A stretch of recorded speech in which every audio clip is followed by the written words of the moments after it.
All right, so here's another great example of one of those questions where I asked you to take it a step deeper. Okay, this is like the questions that I would ask you on a test. Okay? Using the same data, right? You've got a significance test where you take your p-value, your null is p equals 0.85, your alternative is p is not equal to 0.85. Another student does the same thing, but instead chooses a less than alternative. Even though even though both of them are using an alpha level of 0.05, one student rejects, one student fails to reject. What is the possible z-score for this result? What do you think? Well, think about it. Think about it. If you've got a scenario where, and this is really related to drawing curves, right? So I'm going to draw the two pictures here. Okay, so we have one curve here that's two-sided. This represents my not equal to alternative. Right? And so we're here, we're down there. We're using an alpha level of 5%. What that means is it's two-sided, right? So the area that's rejectable, the regions that are rejection regions, that's cut that in half. So you're going to have 2.5% here and 2.5% here. So my p-value would fall in, or my z-score would fall into that range somewhere. If you take the other side of that, we have just a one-sided alternative. This is your less than alternative. We're still using the same p-value, or same alpha level, still 5%, but this time we now have 5% at the bottom.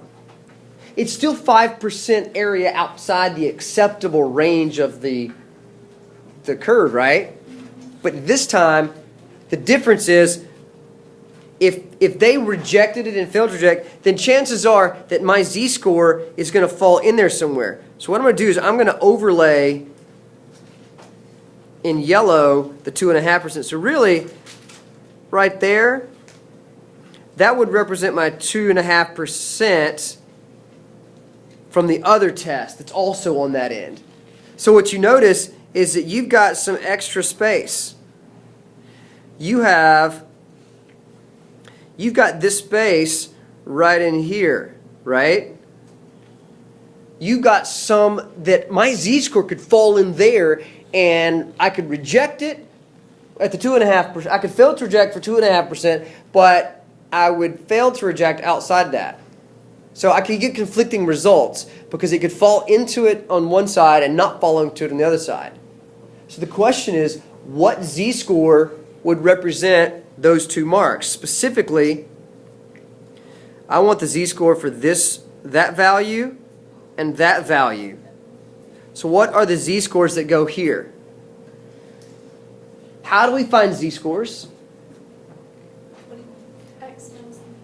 Okay, that's great. This is x minus the mean divided by standard deviation. But what if I wanted to go directly to a z-score using my calculator? What function gives us z-scores? Yep, go ahead. It'll be inverse norm. I can't spell norm. What do you type in?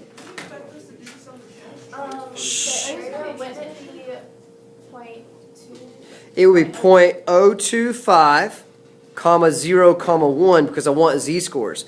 And then I want to do inverse norm of 0.05, comma 1, comma 0. Because what I want to know is, the question's asking me, of those 5 choices, which one could be the z-score that could reject it in one but fail to reject it in another? In other words, what z-score could fall in that little blue region right there?